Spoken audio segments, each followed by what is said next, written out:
So I can't believe it's the 1st of August already. There's a lot happening this year, so it's time to do the market update for Arlington for July 2020.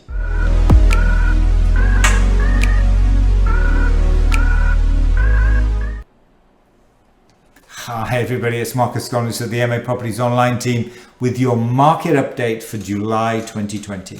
Lots happened in the first 7 months of this year, so let's dive right into the numbers and take a look at them.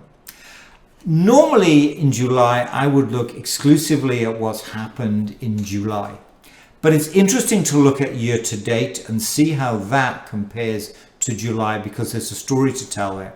So let me give you first of all the year to date numbers, and then we'll compare those to what we saw for those homes that closed, because I'm specifically going to look at the days on the market and the sale price to list price ratio for those homes that closed in July. So listings first of all. 2020 we had 192 year to date. That's in the first 7 months of the year. In 2019 that was at 214. So we're about 10% down in terms of the number of listings. Last month, actually, the first half of the year, we were down about 13%. So we're catching up, but we're still down in terms of the number of listings. In terms of the number of properties that are sold, in 2020, we're at 135. In 2019, we were at 150. So again, we're about 10% down. So 10% fewer listings, 10% fewer sales. So kind of about parity there. Days on the market, little difference between 2020 and 2019. 2020 was 26. 2019 was 23. The ratio, sale price to list price ratio, remember that's a key metric in terms of buyer confidence. That too is similar, 102 in 2020, 103% in 2019. So average sale price, clearly everybody looks at that. 952 in 2020, 931,000 in 2019. So that's a 2% increase in the average sale price. So very little increase in that average sale price. Now, I said it was interesting to compare year to date with what happened in the month of July. So if we look at that days on the market, first of all, we're at 26 for year to date, yet those properties which closed in July, and remember if they closed in July, they probably went under agreement in early June, perhaps May, more likely in the early June timeframe, we're at 17. So a substantial decrease for those properties that sold in that June and actually in the July timeframe. The same is true of the sale price to list price ratio, 102% for the year to date, but 104% for those homes that closed in that July timeframe. What we're seeing there is a very strong market in the last 6 to 8 weeks. We've certainly seen for those homes which are marketed well, are priced well, preparation staging, the usual preparation to get your home on the market, the kind of 5 keys, as we would say, to maximize your sale price. Once you tick all of those boxes, those homes are selling very, very well. It's not unusual to see double-digit offers, 10, 15, in some cases 20 offers on homes that are priced well and appeal to today's buyers. So interesting to see that last 2 months in comparison to the year. So certainly those last 2 months much, much stronger.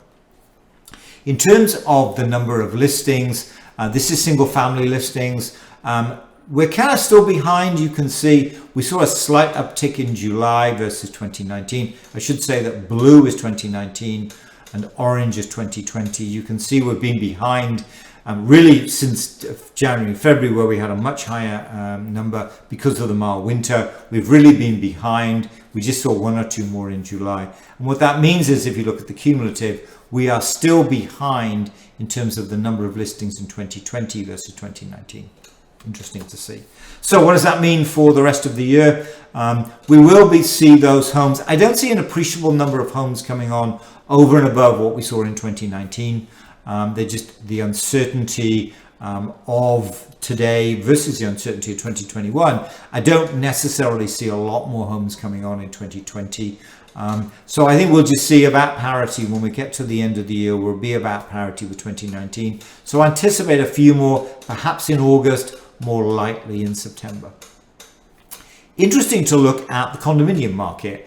different picture completely, actually.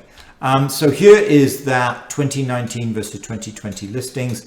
As you can see, it was at parity. May was an anomaly, but even through that March, April timeframe, the number of condos coming on the market was almost the same as 2019. May saw a huge decrease in the number of condominiums. It kind of almost like it caught up with what was going on. And then we got back to parity in July, and then lo and behold, we jumped back up in July. And so as it turns out, as you look at the cumulative, we're about at parity with 2019.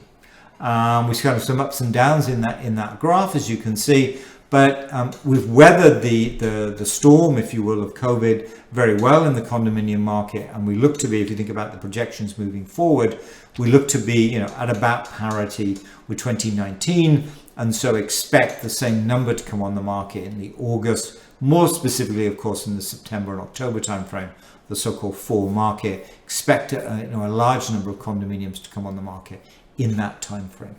So what does that mean in terms of the kind of big picture? Well, very much as we predicted in terms of the number of listings increasing in May, June and July. We'll see a decrease in August, as we traditionally do, and then back it will come in that September timeframe.